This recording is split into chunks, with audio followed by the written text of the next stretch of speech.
Is jy 'n dinamiese mens of is jy dalk 'n dinamietkers wat enige oomblik en maklik kan ontplof? Voel jy soms om soos dinamiet te ontplof? Maar wat dan weer van daardie dae wat jy getap en kragteloos voel? In Handelinge 1 vers 8 beloof Jesus vir sy disippels dat hulle krag sal ontvang wanneer die Heilige Gees oor hulle uitgestort word. Hy gebruik hier die Griekse woord dynamis, wat dan in Afrikaans in die Bybel vertaal word met krag.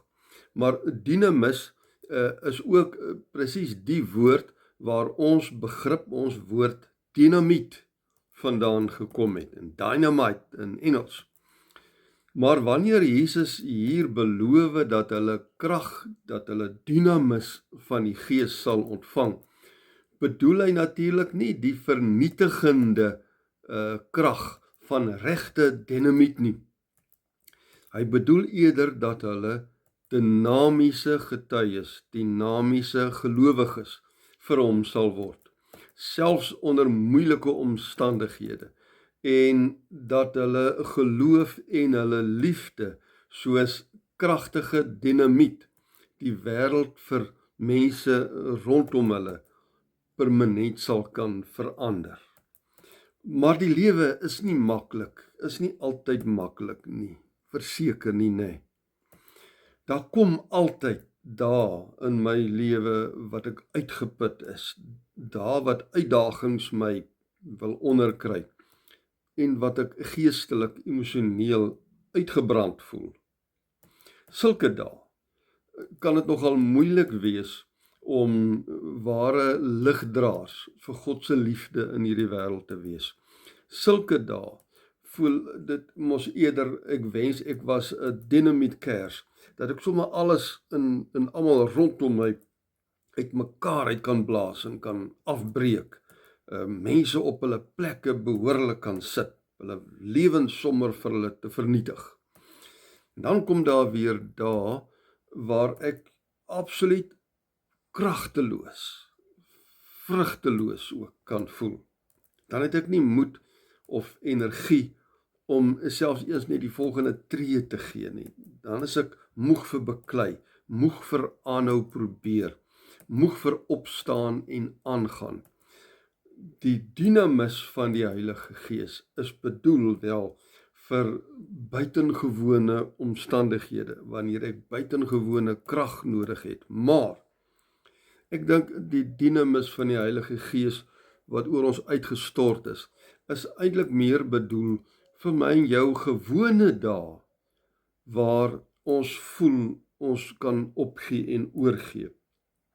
Wanneer dit net te moeilik is, te onaangenaam is om te vergewe, wanneer ek seer gekry het, om nie kwaad met kwaad te vergeld nie, om te bly glo, al word ek deur verskillende dinge in hierdie lewe beproef, om positief te bly, al kry ek soms hierdie onverklaarbare voorgevoel in my, dat iets verskriklik binnekort gaan gebeur. Het jy ook al met daai gevoel in jou rondgeloop?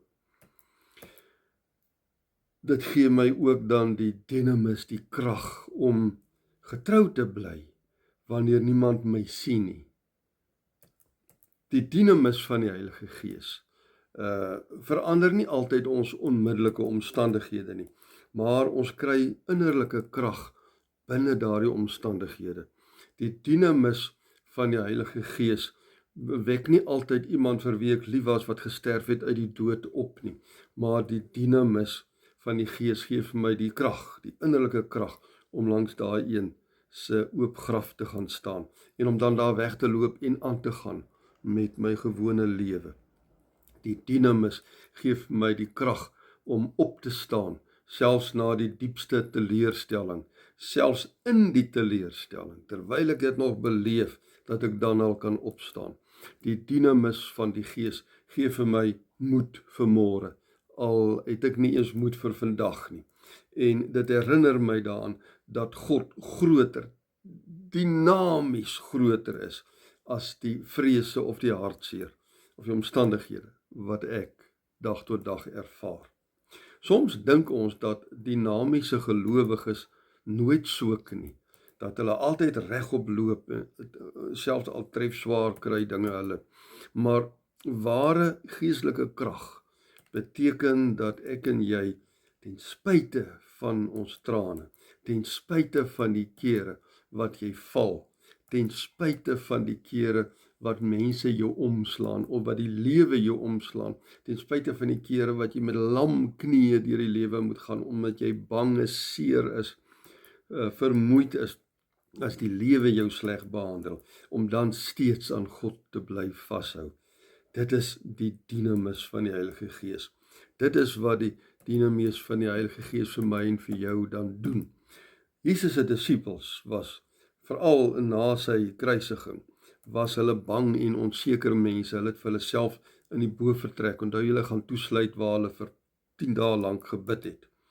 Maar na Pinkster, toe die Gees op die 10de dag uitgestort is oor hulle, het hulle dinamies in hulle geloof geraak en kon hulle geloof dinamies gaan uitleef. Al is baie van hulle in tronke gegooi en daar gemartel, geslaan. Party van hulle is verbrand, met klippe doodgegooi. Party van hulle is vir leeu's gevoer. Dieselfde Gees wat vir hulle laat bly glo het, laat bly aanhou het, dinamies in hulle geloof, werk vandag nog in my en jou lewens. En Pinkstertyd is die tyd wanneer ons weer herinner kan word dat daai Gees reeds uitgestort is. Ons hoef nie te bid vir die uitstorting van die Heilige Gees nie, onthou. Net soos wat ons nie hoef te bid vir die geboorte van Christus nie, of vir sy kruisiging nie. Dit het klaar gebeur. Die uitstorting het klaar gebeur. Ons wil net bid dat daardie 4 tonge ook in ons lewens kan inkom, om ons van gewone mense te verander in mense van hoop, ten spyte van omstandighede. Om vir ons te laat volhard in liefde, al ervaar ons dalk in hierdie lewe meestal net bitter dinge. Het jy dalk innerlike krag nodig, miskien vir 'n doktersafspraak hierdie week, of dalk vir jou mediese behandeling wat jy deurgaan? Mens hoor so dikwels van mense wat 2 tot 3 keer 'n week moet gaan, byvoorbeeld vir nierdialyse. So stil onder ons. Mense wat moet gaan vir hulle chemo of bestraling. Het jy dalk krag nodig vir jou volgende besoek aan jou bankbestuurder?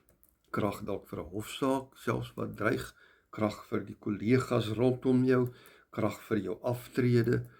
Vir watter moeilike situasie jy ook al in hierdie tyd in die oë sal moet kyk, die dinamis van die Heilige Gees is tot jou beskikking, is reeds uitgestort op die eerste Pinksterdag vir die mensdom.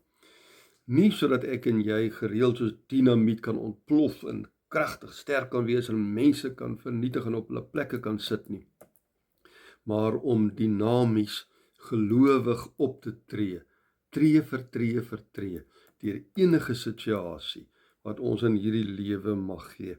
En dan deur dit alles, nog steeds, soos wat Christus beloof het, 'n getuie vir hom te wees, tot in die uithoeke van die wêreld, waar ons ook al mag kom. In my lewe het ek dikwels die kragtigste geloof in mense ervaar, wanneer hulle op hulle sterfbed lê. In mense langs die graf van 'n geliefde, of van 'n kind dalk. Sulke mense het dan eerder vir my geestelik versterk as ek vir hulle.